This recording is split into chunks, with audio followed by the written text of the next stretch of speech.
What is the key to Jewish continuity?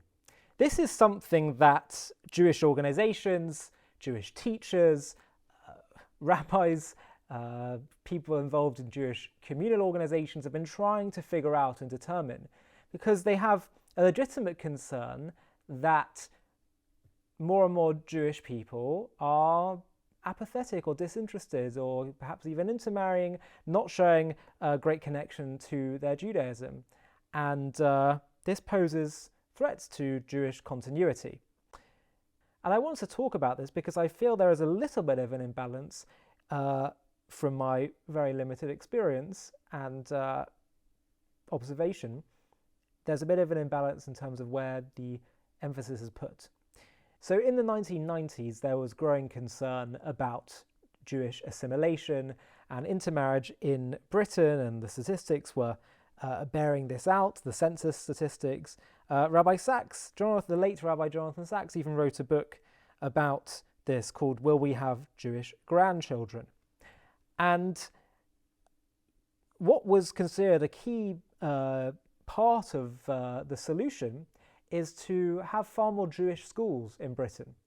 And indeed, we have seen a flourishing, a huge growth in the amount of Jewish schooling from early years all the way up until sixth form, age 17 and 18 in Britain. And it has no doubt had a significant impact on people's Jewish education and identity. But there's been concern among senior members of the Jewish community that I've spoken to about this, that it actually hasn't had as big an effect as might have been hoped for. And the question is why?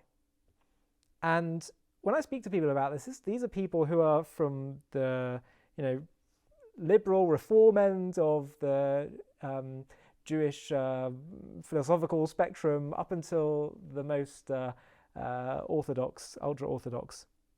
The question that they all seem to ask is, why has this not really had the effect we wanted it to?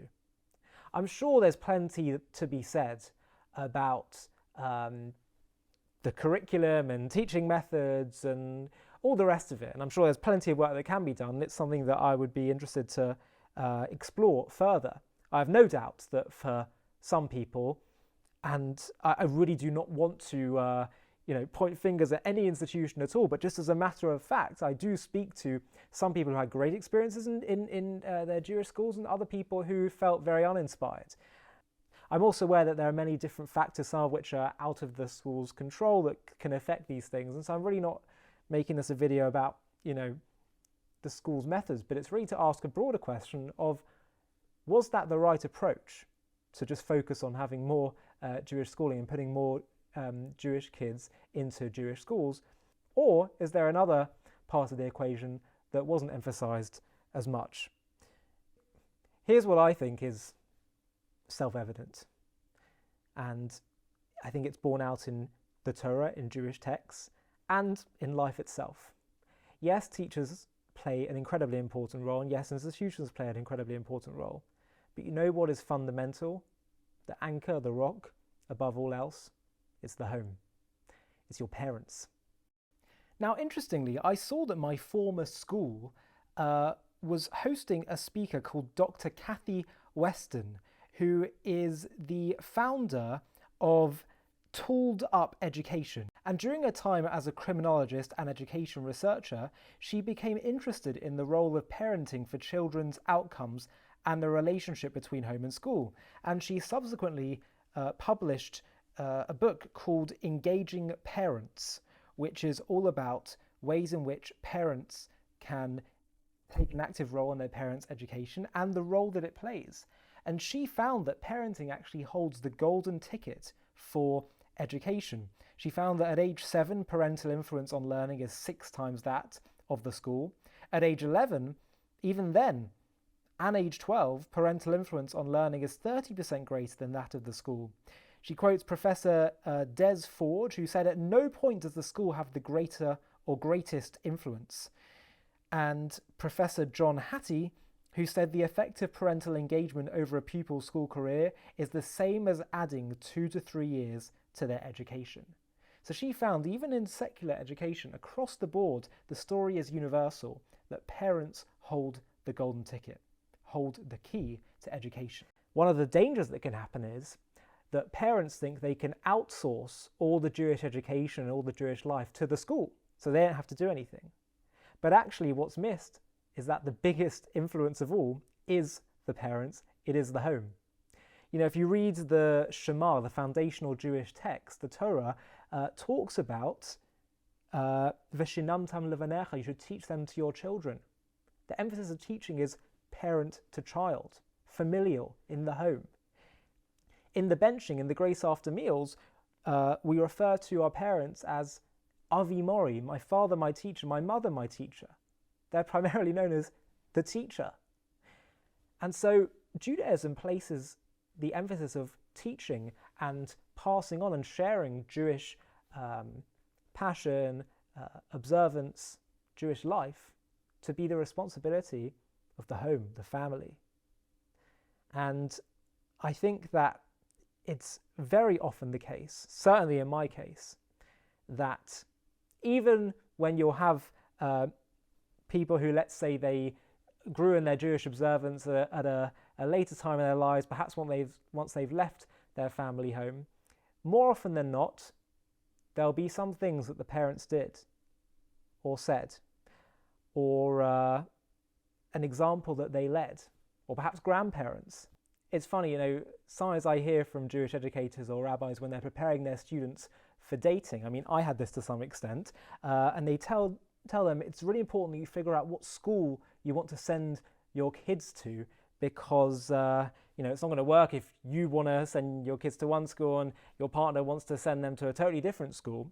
And I think that's obviously true to some degree. But the first thing that came to my mind when I was hearing that is like, well, I haven't even met my kids yet.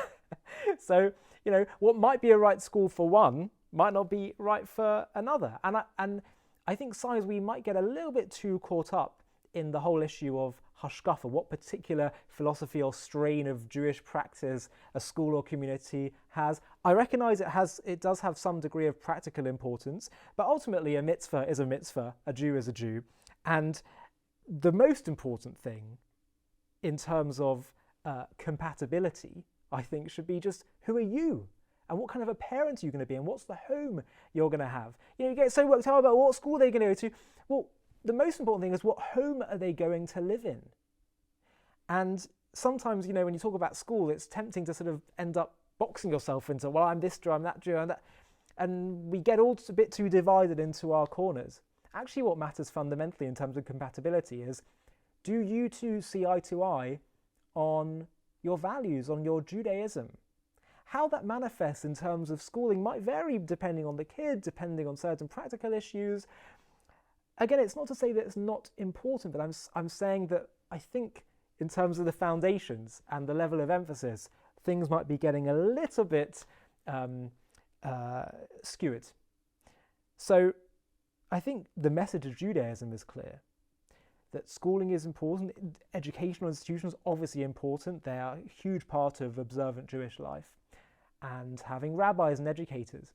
But the fundamental thing, the foundational thing, is the home, the family, the parents, and their relationship with their children and the example that they set. And certainly in my case, I didn't go to a Jewish school, but because of the example my parents set, they also provided me with some Jewish education externally. People, you know, that came to my home and that, you know, went to certain trips and with organizations. But I know certainly in my case, certainly in many of my friends' cases, the fundamental thing is the effect, sometimes directly and sometimes through osmosis, that the home has, that parents have. I'm Ollie Annersfeld and you're watching JTV.